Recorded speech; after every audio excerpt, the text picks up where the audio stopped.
Brought to you by Techno Camon 30 series.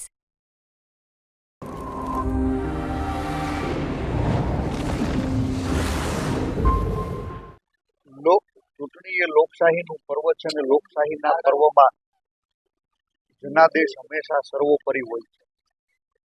આ લડાઈ કોઈ વ્યક્તિ વિરુદ્ધની નથી. આ લડાઈ માત્ર વિચારધારા પૂરતી નથી. આ લડાઈ દેશના સંવિધાનને બચાવવાની, સંવિધાનિક અધિકારોને આગળ ધપાવવાની અને સત્તામાં બેઠેલા લોકોના અહંકારને ઓગાળવાની. મને વિશ્વાસ છે કે રાજકોટ સહિત સમગ્ર દેશમાં ખૂબ સકારાત્મક પરિણામો આવશે. સત્તાનું પરિવર્તન થશે. જો કોંગ્રેસ જીતશે તો મને સંપૂર્ણ વિશ્વાસ છે કે મંદી, મોંઘવારી, બેરોજગારી, અત્યાચાર, ભ્રષ્ટાચાર એ હારશે.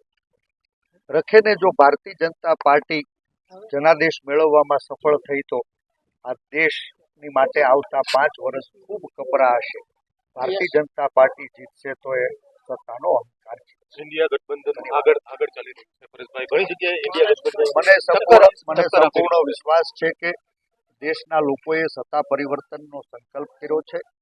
દેશ 2004ના પરિણામોનું પુનરાવર્તન કરવા તરફ આગળ વધી રહ્યો છે. વારંવાર હું કહેતો આવ્યો અને ઈશ્વરને પ્રાર્થના કરું કે આ મંદી, મોંઘવારી, બેરોજગારી, અત્યાચાર, ભ્રષ્ટાચાર અને સત્તાના અહંકારથી સામાન્ય માણસને બચાવવા માટે સત્તાનું પરિવર્તન.